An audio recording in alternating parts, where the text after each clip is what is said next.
Sinibak sa pwestong isang pulis matapos makuhaan sa CCTV ang pananakit sa babae dahil umano sa selos. Yan ang ulat ni Ryan Lesigues.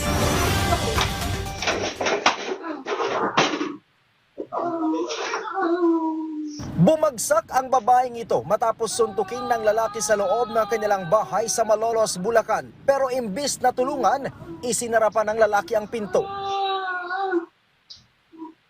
Nang mahimasmasan, bumangon ang babae sabay ganti. Pero walang panalo ang kanyang lakas sa lalaki. Malakas na sampal, sakal at hinagis pa ito mula sa upuan.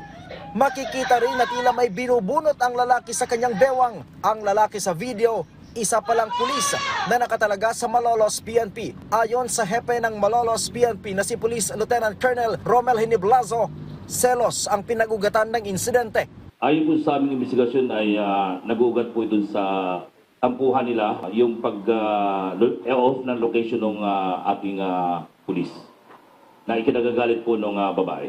Bago mauwi sa pisikalan, makikita sa CCTV na ito na tila kinukompronta ng babae ang lalaki.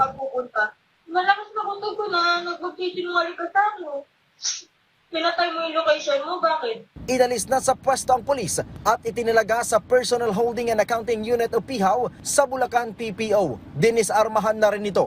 Si PNP Chief Police General Jose Melencio Nartates Jr. ipinag-utos na rin ang pagsasampa ng kasong administratibo at criminal complaint laban sa pulis. Kinundi na rin ng PNP ang naging asal ng kanilang kabaro. Ang National Police Commission o NAPOLCOM naman tiniyak na may paglalagyan din ang abusadong pulis. Kasampahan po natin siya ng Republic Act 9262, yung ating Anti-Violence Against Women and Their Children Act of 2004. Especially po dun sa ating section 5A and 5I, yung physical abuse and emotional abuse, respectively. Tiniyak naman ng Malolos PNP ang seguridad ng biktima maging ng pamilya nito kung saan 24 oras naman ng may nakabantay na pulis sa mga ito. Lalo pat lumalabas na hindi ito ang unang beses na sinaktan ng pulis ang babaeng biktima.